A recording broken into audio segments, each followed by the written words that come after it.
Hello, I'm a truck.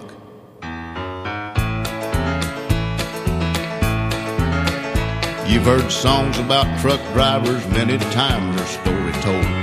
How they pulled out of Pittsburgh for 6 days on the road, about that Feather River Canyon and a climbing that old grapevine, that old roadhouse down in Texas, and the girls they left behind. You've heard their tales of daring, and I think that's just fine. But if you could spare a minute, well, I'd like to tell you mine.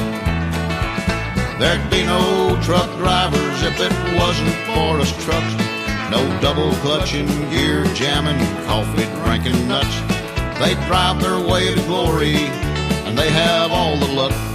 There'd be no truck drivers if it wasn't for us trucks. Well, there he sits in that cafe drinking coffee and telling lies. Probably telling them about that hill we topped 10 miles back. Or to tell him how he missed a gear in that Volkswagen bus full of hippies passed us like I was sitting up on jacks. Or how he missed that curve over on 66. Hadn't been for me hanging on the shoulder, well, we'd have both wound up in the ditch. We're on time, he takes the credit, and if we're late, I get the blame. Up those hills with shutters open, my stacks are running flame. My tackle running red line, sucking diesel from the tanks. I'd take him south, bring him back without a word of thanks. Well, now you've heard my story, and I guess it's my tough luck. There'd be no truck drivers if it wasn't for us trucks. There'd be no truck drivers if it wasn't for us trucks. No double clutching, gear jamming, coffee drinking nuts. They drive their way to glory, and they have all the luck. There'd be no truck drivers if it wasn't for us trucks.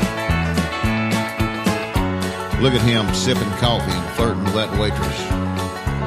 And where do you think he left me? That's right, next to a cattle truck. Why couldn't he have put me over next to that little pink Mac? Gosh, she's got pretty mud flaps. And talk about stacked. They're both grown. Well, he'll be coming out in a minute, and he'll get that bar, and he'll go around and beat on my tires. You know, for 2 pints of diesel, well, I'd have a flat on the inside dual. Ha! Boy, that would fix him. I never did like the way he drives anyhow. Thinks he's God's gift to waitresses. Never gives them a tip. Well, I know what he's going to do now. Take out that tape cartridge of Buck Owens and play it again. I don't know why he don't get a Merle Haggard.